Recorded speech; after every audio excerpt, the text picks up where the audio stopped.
Ezequiel 16. Veio a mim esta palavra do Senhor. Filho do homem, confronte Jerusalém com suas práticas detestáveis e diga: assim diz o soberano, o Senhor, a Jerusalém. Sua origem e seu nascimento foram na terra dos cananeus. Seu pai era um amorreu e sua mãe uma hitita. Seu nascimento foi assim. No dia em que você nasceu, o seu cordão umbilical não foi cortado, você não foi lavada com água para que ficasse limpa, não foi esfregada com sal, nem enrolada em panos. Ninguém olhou para você com piedade, nem teve suficiente compaixão para fazer qualquer uma dessas coisas por você. Ao contrário, você foi jogada fora em campo aberto, pois no dia em que nasceu foi desprezada. Então, passando por perto, vi você se esperneando em seu sangue, e enquanto você jazia ali em seu sangue, eu lhe disse: viva! E eu a fiz crescer como uma planta no campo. Você cresceu e se desenvolveu e se tornou a mais linda das joias. Seus seios se formaram e seu cabelo cresceu, mas você ainda estava totalmente nua. Mais tarde, quando passei de novo por perto, olhei para você e vi que já tinha idade suficiente para amar. Então, estendi a minha capa sobre você e cobri a sua nudez. Fiz um juramento e estabeleci uma aliança com você, palavra do soberano, o Senhor, e você se tornou minha. Eu lhe dei banho com água e, ao lavá-la, limpei o seu sangue e a perfumei. Pus-lhe um vestido bordado e sandálias de couro. Eu a vesti de linho fino e a cobri com roupas caras. Adornei-a com joias, pus braceletes em seus braços e uma gargantilha em torno de seu pescoço. Dei-lhe um pendente, pus brincos em suas orelhas e uma linda coroa em sua cabeça. Assim você foi adornada com ouro e prata. Suas roupas eram de linho fino, tecido caro e pano bordado. Sua comida era a melhor farinha, mel e azeite de oliva. Você se tornou muito linda e uma rainha.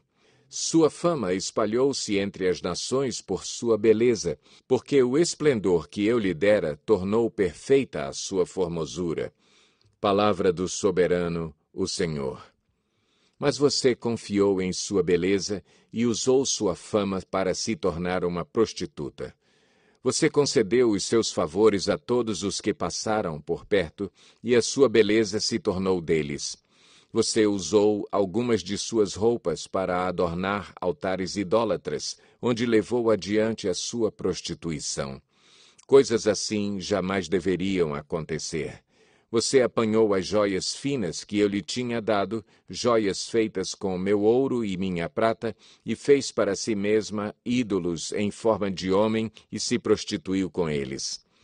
Você também os vestiu com suas roupas bordadas e lhes ofereceu o meu óleo e o meu incenso. E até a minha comida que lhe dei, a melhor farinha, o azeite de oliva e o mel, você lhes ofereceu tudo como incenso aromático. Foi isso que aconteceu, diz o soberano, o Senhor. E você ainda pegou seus filhos e filhas que havia gerado para mim e os sacrificou como comida para os ídolos. A sua prostituição não foi suficiente? Você abateu os meus filhos e os sacrificou para os ídolos. Em todas as suas práticas detestáveis, como em sua prostituição, você não se lembrou dos dias de sua infância, quando estava totalmente nua, esperneando em seu sangue. Ai, ai de você, palavra do soberano, o Senhor. Somando-se a todas as suas outras maldades, em cada praça pública você construiu para si mesma altares e santuários elevados. No começo de cada rua, você construiu seus santuários elevados e deturpou sua beleza, oferecendo seu corpo com promiscuidade cada vez maior a qualquer um que passasse. Você se prostituiu com os egípcios, os seus vizinhos cobiçosos, e provocou a minha ira com sua promiscuidade cada vez maior. Por isso, estendi o meu braço contra você e reduzi o seu território. eu a entreguei à vontade das suas inimigas, as filhas dos filisteus, que ficaram chocadas com a sua conduta lasciva. Você se prostituiu também com os assírios, porque era insaciável, e mesmo depois disso ainda não ficou satisfeita. Então você aumentou a sua promiscuidade também com a Babilônia, uma terra de comerciantes, mas nem com isso ficou satisfeita. Como você tem pouca força de vontade, palavra do soberano, o Senhor, quando você faz todas essas coisas agindo como uma prostituta descarada.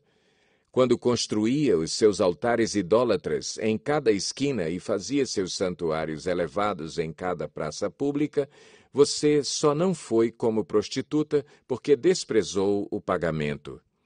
Você, mulher adúltera, prefere estranhos ao seu próprio marido. Toda prostituta recebe pagamento, mas você dá presentes a todos os seus amantes, subornando-os para que venham de todos os lugares receber de você os seus favores ilícitos.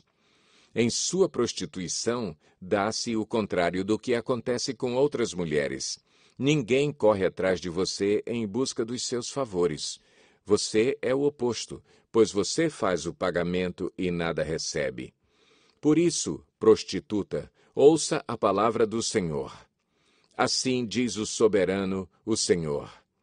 Por você ter desperdiçado a sua riqueza e ter exposto a sua nudez em promiscuidade com os seus amantes, por causa de todos os seus ídolos detestáveis e do sangue dos seus filhos dado a eles, por esse motivo vou ajuntar todos os seus amantes com quem você encontrou tanto prazer, tanto os que você amou como aqueles que você odiou. Eu os ajuntarei contra você de todos os lados e a deixarei nua na frente deles, e eles verão toda a sua nudez. Eu a condenarei ao castigo determinado para mulheres que cometem adultério e que derramam sangue. Trarei sobre você a vingança de sangue da minha ira e da indignação que o meu ciúme provoca. Depois eu a entregarei nas mãos de seus amantes, e eles despedaçarão os seus outeiros e destruirão os seus santuários elevados. Eles arrancarão as suas roupas e apanharão as suas joias finas e a deixarão nua. Trarão uma multidão contra você, que a apedrejará e com suas espadas a despedaçará.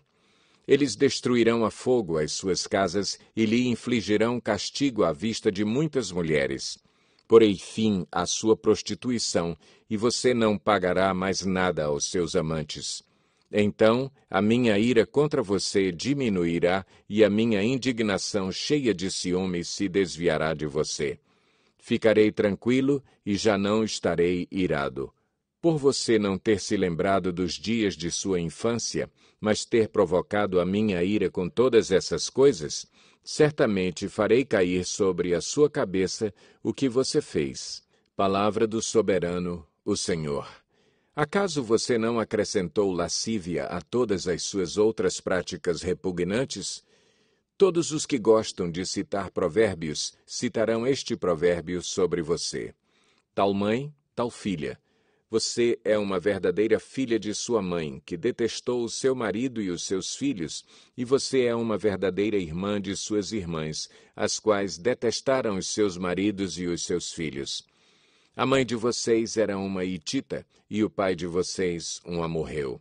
Sua irmã mais velha era Samaria, que vivia ao norte de você, com suas filhas, e sua irmã mais nova, que vivia ao sul com suas filhas, era Sodoma. Você não apenas andou nos caminhos delas e imitou suas práticas repugnantes, mas também, em todos os seus caminhos, logo se tornou mais depravada do que elas. Juro pela minha vida, palavra do soberano, o Senhor, sua irmã Sodoma e as filhas dela jamais fizeram o que você e as suas filhas têm feito.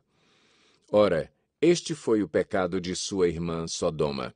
Ela e suas filhas eram arrogantes, tinham fartura de comida e viviam despreocupadas. Não ajudavam os pobres e os necessitados. Eram altivas e cometeram práticas repugnantes diante de mim. Por isso, eu me desfiz delas, conforme você viu. Samaria não cometeu metade dos pecados que você cometeu. Você tem cometido mais práticas repugnantes do que elas, e tem feito suas irmãs parecerem mais justas, dadas todas as suas práticas repugnantes. Aguente a sua vergonha, pois você proporcionou alguma justificativa às suas irmãs. Visto que os seus pecados são mais detestáveis que os delas, elas parecem mais justas que você. Envergonhe-se, pois, e suporte a sua humilhação, porquanto você fez as suas irmãs parecerem justas. Contudo, eu restaurarei a sorte de Sodoma e das suas filhas, e de Samaria e das suas filhas, e a sua sorte junto com elas, para que você carregue a sua vergonha e seja humilhada por tudo o que você fez, o que serviu de consolo para elas. E suas irmãs, Sodoma, com suas filhas, e Samaria, com suas filhas, voltarão para o que elas eram antes, e você e suas filhas voltarão ao que eram antes. Você nem mencionaria o nome de sua irmã Sodoma na época do orgulho que você sentia, antes da sua impiedade ser trazida a público. Mas agora você é alvo da zombaria das filhas de Edom e de todos os vizinhos dela, e das filhas dos filisteus, de todos os que vivem ao seu redor e que a desprezam. Você sofrerá as consequências da sua lascívia e das suas práticas repugnantes. Palavra do Senhor. Assim diz o soberano, o Senhor: eu a tratarei como merece, porque você desprezou o meu juramento ao romper a aliança. Contudo, eu me lembrarei da aliança que fiz com você nos dias da sua infância, e com você estabelecerei uma aliança eterna. Então você se lembrará dos seus caminhos e se envergonhará quando receber suas irmãs, a mais velha e a mais nova. Eu as darei a você como filhas, não, porém, com base em minha aliança com você. Por isso, estabelecerei a minha aliança com você, e você saberá que eu sou o Senhor. Então, quando eu fizer propiciação em seu favor por tudo o que você tem feito, você se lembrará e se envergonhará, e jamais voltará a abrir a boca por causa da sua humilhação. Palavra do soberano, o Senhor. Ezequiel 17. Veio a mim esta palavra do Senhor. Filho do homem, apresente uma alegoria e conte uma parábola à nação de Israel. Diga a eles: assim diz o soberano, o Senhor. Uma grande águia com asas poderosas, penas longas e vasta plumagem de cores variadas veio ao Líbano. Apoderando-se do alto de um cedro, arrancou o seu broto mais alto e o levou para uma terra de comerciantes, onde o plantou numa cidade de mercadores. Depois apanhou um pouco de sementes da sua terra e as pôs em solo fértil. Ela as plantou como um salgueiro junto a muita água, e elas brotaram e formaram uma videira baixa e copada. Seus ramos se voltaram para a águia, mas as suas raízes permaneceram debaixo da videira. A videira desenvolveu-se e cobriu-se de ramos, brotos e folhas. Mas havia outra águia grande, com asas poderosas e rica plumagem. A videira lançou suas raízes na direção dessa águia, desde o lugar onde estava plantada, e estendeu seus ramos para ela em busca de água. Ora, ela havia sido plantada em terreno bom, junto a muita água, onde produziria ramos, daria fruto e se tornaria uma videira viçosa. Diga a eles: assim diz o soberano, o Senhor. Ela vingará? Não será desarraigada, e seus frutos não serão arrancados para que ela seque? Tudo o que brotar dela secará. Não serão necessários nem braços fortes, nem muitas pessoas para arrancá-la pelas raízes. Ainda que seja transplantada, será que vingará? Não secará totalmente quando o vento oriental a atingir, murchando e desaparecendo do lugar onde crescia? Veio depois a mim esta palavra do Senhor. Diga a essa nação rebelde: Você não sabe o que essas coisas significam? Diga a eles: o rei da Babilônia foi a Jerusalém, tirou de lá o seu rei e os seus nobres e os levou consigo de volta à Babilônia. Depois fez um tratado com um membro da família real e o colocou sob juramento. Levou também os líderes da terra para humilhar o reino e torná-lo incapaz de reerguer-se, garantindo apenas a sua sobrevivência pelo cumprimento do seu tratado.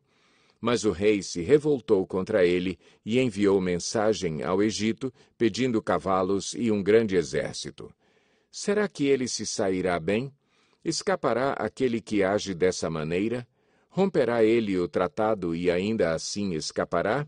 Juro pela minha vida, palavra do soberano, o Senhor, que ele morrerá na Babilônia, na terra do rei que o pôs no trono, cujo juramento ele desprezou e cujo tratado rompeu.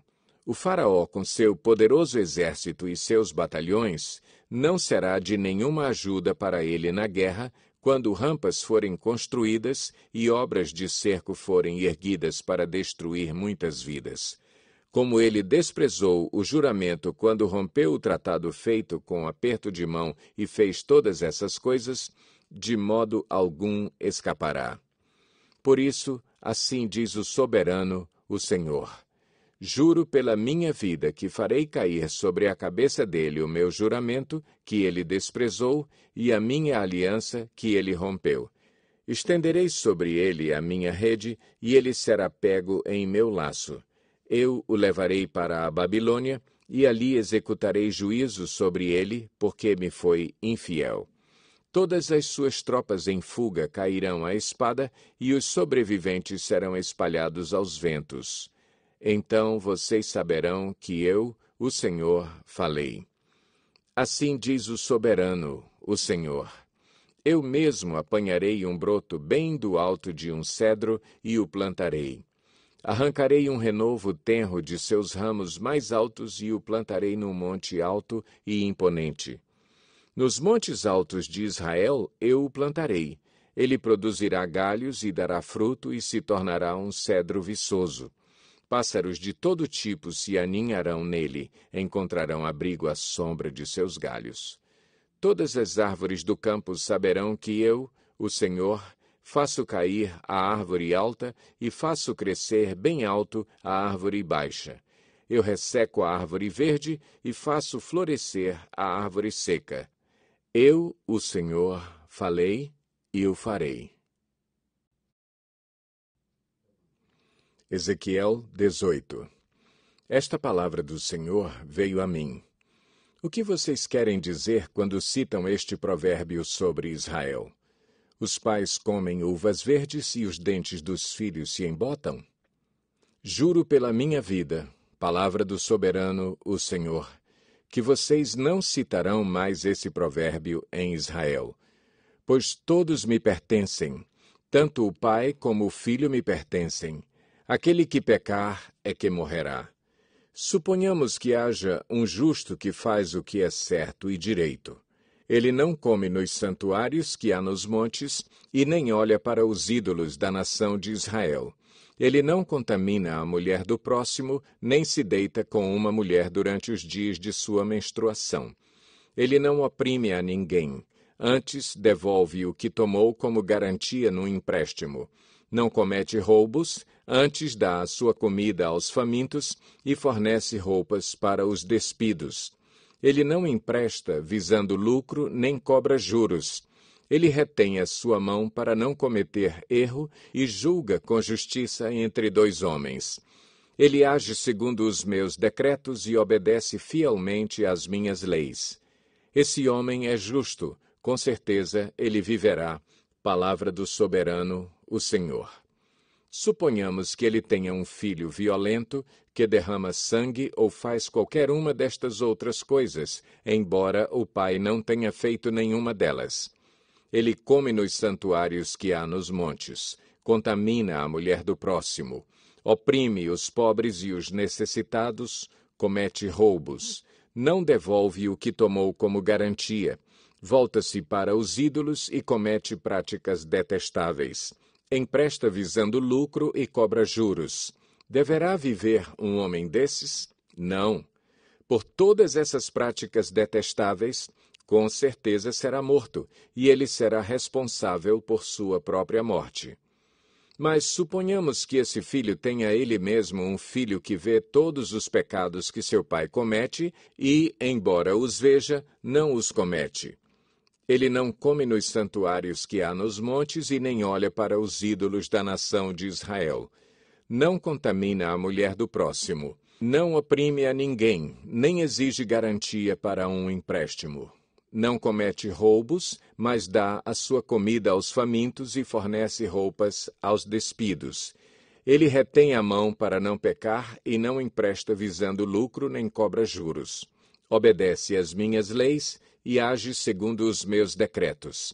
Ele não morrerá por causa da iniquidade do seu pai. Certamente viverá. Mas seu pai morrerá por causa de sua própria iniquidade, pois praticou extorsão, roubou seu compatriota e fez o que era errado no meio de seu povo. Contudo, vocês perguntam, por que o filho não partilha da culpa de seu pai? Uma vez que o filho fez o que é justo e direito e teve o cuidado de obedecer a todos os meus decretos, com certeza ele viverá. Aquele que pecar é que morrerá. O filho não levará a culpa do pai, nem o pai levará a culpa do filho. A justiça do justo lhe será creditada, e a impiedade do ímpio lhe será cobrada. Mas, se um ímpio se desviar de todos os pecados que cometeu e obedecer a todos os meus decretos, e fizer o que é justo e direito, com certeza viverá, não morrerá. Não se terá lembrança de nenhuma das ofensas que cometeu. Devido às coisas justas que tiver feito, ele viverá.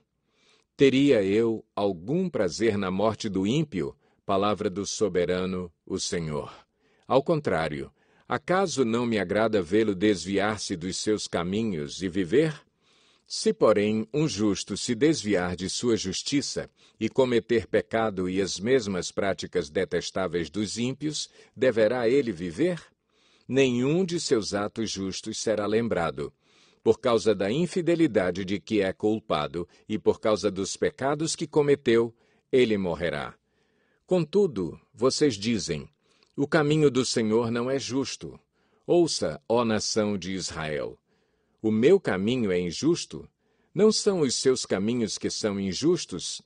Se um justo desviar-se de sua justiça e cometer pecado, ele morrerá por causa disso. Por causa do pecado que cometeu, morrerá. Mas, se um ímpio se desviar de sua maldade e fizer o que é justo e direito, ele salvará a sua vida. Por considerar todas as ofensas que cometeu e se desviar delas, ele, com certeza, viverá, não morrerá. Contudo, a nação de Israel diz, o caminho do Senhor não é justo. São injustos os meus caminhos, ó nação de Israel? Não são os seus caminhos que são injustos? Portanto, ó nação de Israel, eu os julgarei, a cada um de acordo com os seus caminhos. Palavra do soberano, o Senhor. Arrependam-se, desviem-se de todos os seus males, para que o pecado não cause a queda de vocês. Livrem-se de todos os males que vocês cometeram e busquem um coração novo e um espírito novo. Porque deveriam morrer, ó nação de Israel, pois não me agrada a morte de ninguém. Palavra do soberano, o Senhor. Arrependam-se e vivam.